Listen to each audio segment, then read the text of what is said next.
आपणा सर्वांचे मी आभार मानतो की आपण सर्वजण मोठ्या ताकदीने आज इथे मोर्चाला जमलात। आजचा मोर्चा हा राग दाखवण्याचा, ताकद दाखवण्याचा मोर्चा आहे।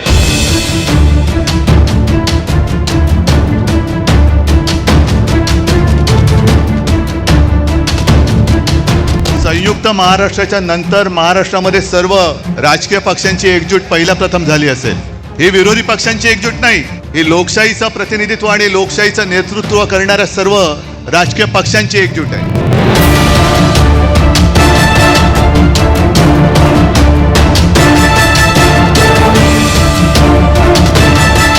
लोक म्हणतील की बाबा हे आकडे तो बोलून दाखवलेत, पुरावा कुठे आहे? मी आज तुमच्यासाठी पुरावा देखील आणलाय ह्या सगळ्या दुबार मतदारांचा। हे सगळे दुबार मतदार आहेत।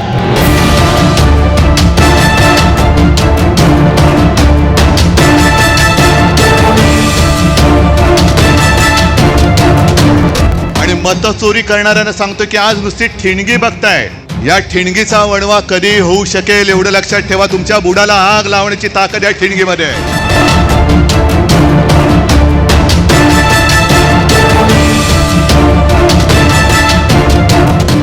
एका आमदाराचा भाऊ सांगतो की मी 20,000 मतं बाहेरून आतमध्ये आणली। आमदाराचा म्हणजे ह्याची हिंमत बघा, सत्तेचा माज बघा।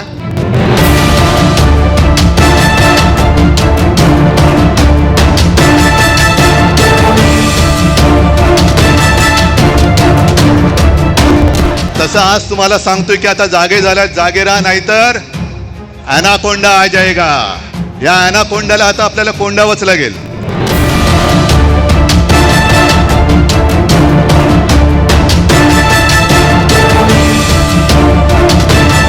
मी गेले 2017 पासून ओरडून सांगतोय की ह्याच्यामध्ये गडबड आहे, ह्याच्यामध्ये गोंधळ आहे। अहो साधी गोष्ट आहे, 232 आमदार निवडून आल्यानंतर जर महाराष्ट्रामध्ये मातम असेल, महाराष्ट्रामध्ये जर समजा सन्नाटा असेल, महाराष्ट्रामध्ये काहीच नसेल, सगळे जर मतदार हे गोंधळलेल्या अवस्थेमध्ये असतील आणि सगळ्यांनाच आश्चर्य पडलं असेल, अहो निवडून आलेल्यांना चिमटे काढून बघत होते निवडून आलेले लोक की मी कसा आलो निवडून।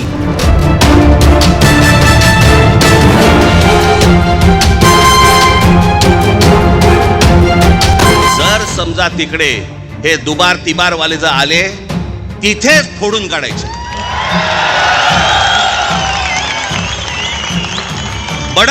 बडवायचे आणि मग पोलिसांच्या हातात द्यायचे।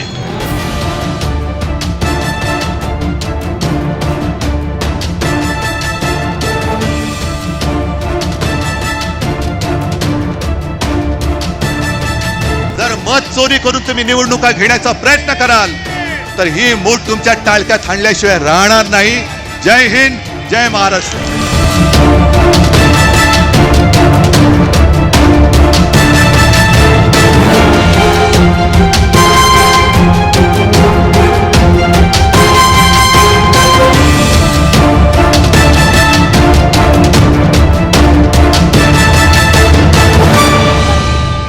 वोट चोरी को लेकर जिस तरह से पूरे देश में वोट चोर गद्दी चोर के नारे लग रहे हैं, उसी को लेकर आज यहाँ पर जो मोर्चा निकाला गया है उसी के बाबत हम बात करेंगे कि क्यों यहाँ पर आए हैं आप लोग। हम लोग यहाँ पे सब सत्य के मोर्चे के लिए आए क्योंकि यहाँ पे इस वक्त हम लोग जो देख रहे हैं 2014 के बाद में पहली बार तो हम सब ये मान सकते हैं कि भाई जो भी पार्टी यहाँ पे है प्रेजेंट टाइम में बीजेपी है, जैसे ये मान सकते हैं जो अपने मतदारों से चुन के आई हुई है, लेकिन उसके बाद में लगातार आना ये जो है ना वहम पैदा करता है। और दूसरी बात, हमने इस बार के इलेक्शन में देखा है कि हमने पूरे जी जान से जो है मदद की हुई है और इसमें इस बार उत्तर भारतीयों का सबसे ज्यादा हाथ रहा है। एक वर्सोवा विधानसभा के वार्ड नंबर 61 से कम मैं समझता हूँ कि 5 से 6,000 वोट खाली जो है एक छोटे से टुकड़े से गया था। उस टुकड़े का नाम है हिंदू मुस्लिम चाल कमेटी, ठीक है। लेकिन उसके अंदर से हमने देखा है कि वो सारे के सारे वोट नदारत थे, गायब थे। तो पहला शक्कर और एक ही नाम एक ही यादी में कई तरीके से कई बार दिया हुआ है। बाप का उम्र कम है, बेटे का उम्र ज्यादा है। आगे फिर वही नाम जो है पापा का उम्र जो है कम है, बेटे का नाम ज्यादा है। मतलब इस तरीके से कई तरीके से गोलमाल किया गया है। एक ही घर में हिंदू भी है, मुस्लिम भी है, इस तरीके से जो है कई जगह से हम लोगों को देखने मिला है। तो अगर महाराष्ट्र की राजनीति देखें तो हमने देखा कि जब उद्धव साहब जो है महाविकास आघाड़ी में आए, उन्होंने कांग्रेस के साथ मुलाकात की तो उनको कहा गया कि आपने हिंदुत्व छोड़ दिया है, तो क्या अब मन से भी कांग्रेस के साथ आ रही है, क्या इसका भी हिंदुत्व चला जाएगा क्या? इसमें हिंदुत्व की बात नहीं है, लेकिन आरोप तो ये लगाते थे। आरोप लगाने वाले तो कुछ भी लगाएंगे ना, उसमें हिंदुत्व की बात नहीं है। जवाब दोगे? उसका जवाब है ना, हिंदू तो किसी के सिखाने से थोड़ी ना हिंदुत्व आता है। हिंदू है तो हिंदू है, उसमें हिंदू तो किसी के बताने से हो जाएगा क्या हम हिंदू है? तो इतिहास में पहली बार महाराष्ट्र में हुआ कि कांग्रेस और मन से एक साथ आई है। कांग्रेस और मन से एक साथ आई है ऐसा हमसे मत पूछो, ये हमारे साथ से पूछो, क्योंकि हमारे साथ ने अभी तक इसकी कोई घोषणा नहीं की है। लेकिन आज यहाँ पे दिखाई दे रहा है, आज इस एक मंच पे दोनों बैठे हुए वोट हैं। चोरी के मुद्दे पे यहाँ पे सब लोग जमा हुए हैं, यहाँ पे वोट चोरी के मुद्दे पे आए, यहाँ पे मुद्दा कोई भी हो, एक साथ तो आए हैं ना। एक साथ आने में मतलब अगर कहीं गलत हो रहा है तो एक साथ आने में बुराई है, मतलब सभी लोग अपनी आंखें मूंद ले, ऐसा ऐसा आपको कांग्रेस के साथ आने से डर लग रहा है? क्यों कांग्रेस के साथ में आने से क्यों ये बात? जो भी महाराष्ट्र के बारे में अच्छा सोचेगा, अच्छा करेगा या इसके मतलब गलत चीजों के खिलाफ में खड़ा होगा, उसके साथ में हमें कोई डर नहीं है। तो आरोप के लिए भी तैयार हो जाइए। आरोप किस चीज का आरोप लगेगा हमारे ऊपर? हिंदुत्व का, जैसे शिवसेना का हिंदुत्व खत्म हो गया, उन्होंने कहा था उसे फिर से दिखाएंगे। हिंदुत्व का यहाँ पे कुछ है ही नहीं है, हिंदुत्व का यहाँ पे कुछ बात ही नहीं है, यहाँ पे गलत के खिलाफ है। और रही बात हिंदुत्व की, बीजेपी का खेल यही है। बीजेपी वो कुछ भी खेले ना, उससे मतलब थोड़ी ना है। राज साहब का एजेंडा हिंदुत्व का, ये ऐसा आप लोग ने पकड़ के रखा हुआ है। राज साहब उसके साथ में जो महाराष्ट्र का है, राज साहब उसके हैं। बार बार ये कहा जाता है कि राज साहब के भाषण में इतनी पब्लिक होती है, लेकिन वोट जो है नहीं मिलता है। वोट चोरी होगा तो कहाँ से मिलेगा? कौन चोरी करता है? अरे क्यों नहीं मैं एक कार्यकर्ता होकर मैं बोलता हूँ जब मशीन चोरी कर रही है, ईवीएम चोरी गई, ईवीएम यही मन से पार्टी थी जिन्होंने मोदी जी के लिए कहा था बिना शर्त हम पार्टिंबा देंगे। अब कहाँ है वो पार्टिंबा? महाराष्ट्र के लिए पार्टिंबा दिया था तो ऐसे ही दे दिया था। महाराष्ट्र के लिए उन्होंने क्या नहीं किया? क्या किया? अभिजात भाषा का दर्जा उनसे बोल के लिया कि मुझे अभिजात भाषा हिंदी मराठी का खेल खेला यहाँ पर। नहीं, हिंदी मराठी का बात नहीं, मैं उत्तर प्रदेश से खुद आता हूँ। पूरे महाराष्ट्र के कानून की वाट लगा दी है। किसने लगाई? बोला ना सर, तो बोला ना। पूरे महाराष्ट्र की कुछ वाट नहीं लगाई है, ये आप लोग की गलतफहमी है, ये आप लोग की गलतफहमी है। महाराष्ट्र की वाट जिसने लगाई है ना, उसको ना सब लोग सड़कों पे बैठा के रखे। ये बैठा के रखे, किसको नहीं बैठा? बीजेपी आज क्या कर रही है? आज की डेट में क्या कर रही है? अभी तो बीजेपी के साथ थे ना। कौन था? कब था? बिना शर्त पाटिंबा। बिना शर्त पाटिंबा महाराष्ट्र की भलाई में अगर होगा तो बिना शर्त क्या, बिना पैंट के भी पाटिंबा देंगे हम। ठीक है, जो भी रहेगा सबके साथ चले जाएंगे आप। चले जाएंगे, और जाने में बहुत फर्क है। हम चले गए थे मतलब उनके साथ में जुड़ नहीं गए थे, हम इस चीज के लिए गए थे कि हमारी ये मांगों को करो। राज साहब ने ऐसा बोल के लिया था, और उसके बाद में उन्होंने बोला था कि ठीक है इस चुनाव में हम इनको जो पाटिंबा देंगे, तो वो चीजें उन्होंने करके दी है। अगर महाराष्ट्र की भलाई के लिए अगर होता है तो उसमें किसी का कोई वो नहीं बनता है कि मतलब उसके ऊपर इल्जाम लगाए कि ये हिंदुत्व का जो है कार्ड खेल रहा है, ये विक्टिम है, या ऐसा वैसा, ये सब बातें नहीं होती है। कैसी कैसी घटनाएं महाराष्ट्र में हो रही है। भीड़ को देखे तो भीड़ में, अगर पवई देखे महाराष्ट्र मुंबई में पवई में घटना हुई, क्या लगता है कि कानून व्यवस्था बिगड़ रही है? क्या खेल खेली जा रही है? क्या बीजेपी के हाथ में, बीजेपी के हाथ में, सब कानून बीजेपी के हाथ में, पूरा सत्ता बीजेपी के हाथ में। तो ये जो हो रहा है वो किसको संभालना मांगता है? बीजेपी को संभालना मांगता है ना। आपक्ष वाला क्या करेगा? सही बात है, इसके अंदर बीजेपी की गवर्नमेंट है। अगर ये इतने मंत्री खुद देवा भाव है। गृह मंत्री, अभी आपसे बोले गृह मंत्री खुद देवा भाव है, सबको क्लीन चिट देते हुए जा रहे हैं। देते हुए जा रहे हैं। इन सब चीजों का क्या होगा? ये सब चीजें इस मोर्चे से क्या हासिल होगा, क्या मिलेगा? इस मोर्चे से सिर्फ यही हासिल होगा। ये तो अभी जो है झांकी है, पूरी पिक्चर तो अभी बाकी है। कौन सी पिक्चर है? पिक्चर फिर मालूम है, मन से तड़का कसते हैं। ऐसा तो नहीं लग रहा कि चुनाव आया और डर महसूस होने लगा कि अगर उनका महापौर आया तो मुंबई की सारी जमीन चली जाएगी। महापौर, इसमें महापौर कहाँ से आ गया? अरे सीधी सी बात है कि इसके अंदर महाराष्ट्र नवनिर्माण सेना के साथ में पब्लिक है, और महापौर तो हमारा महाराष्ट्र का ही आएगा, वो मराठी बंदा ही आएगा। अच्छा, मैं उत्तर भारतीय होकर ये बात को बोल रहा हूँ, आप लोग क्यों नहीं समझ रहे सब बात को?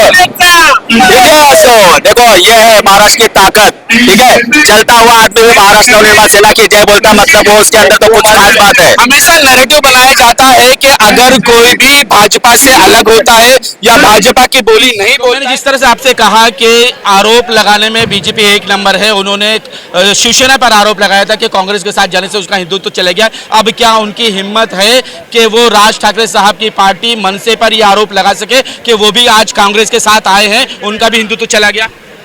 हिंदुत्व चले जाने के बाद वो हमेशा करते हैं, लेकिन उनका कश्मीर में जो गठबंधन हुआ था हाँ, तो उधर उनका हिंदुत्व कहा गया था और 2-3 प्रदेश में गठबंधन हुआ था, उधर उनका हिंदुत्व कहा गया था। ये जात पात को लेके वोट डिवाइड करने का उनका फंडा है।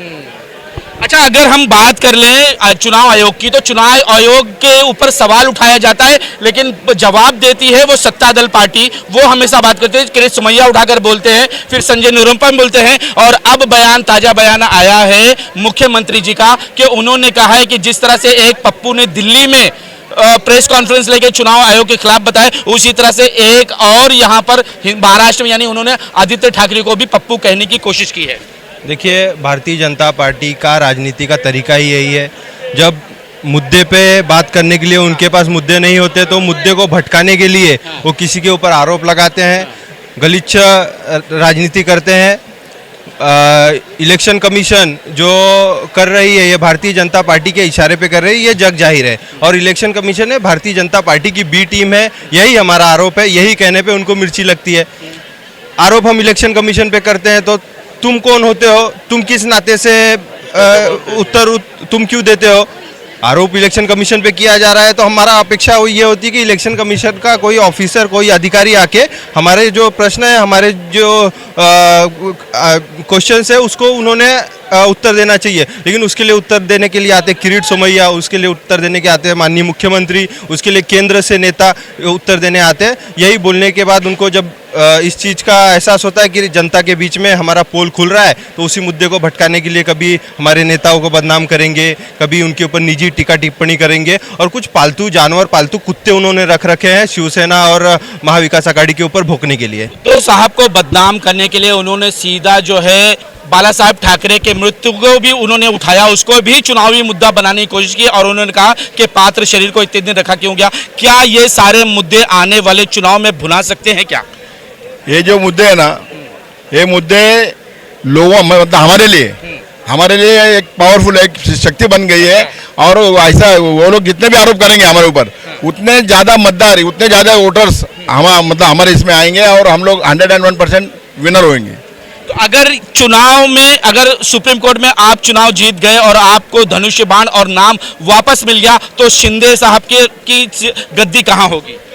नहीं, देखो, उनकी गद्दी कहाँ होगी ये आम पब्लिक को मालूम है, सबको मालूम है, आपको भी मालूम है, आप पत्रकार हैं, हमसे ज्यादा लोगों से आप मिलते हैं। आप क्या सोचते हैं, आप क्या कहते हैं, एक कार्यकर्ता क्या सोचता है? देखो, एक इतिहास है गद्दारों की जो आज तक ये हो गई, तो हमारे इसमें छत्रपति शिवाजी महाराज ने वो टकमक टोक के ऊपर लेके उसको ढकल दिया, वो बाद में क्या मतलब उसके बाद में कभी किसने गद्दारी की नहीं।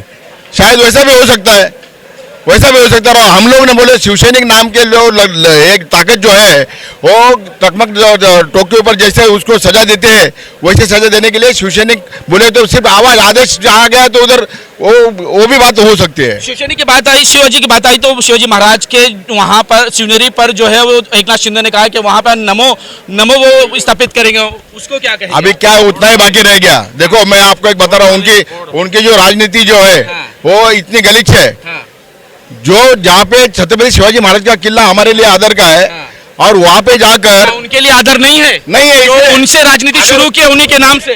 देखो, अगर उनके लिए अगर आदर रहता था तो ऐसा उधर नमो के अंदर ऐसा काम नहीं करते थे। उधर करने के लिए छत्रपति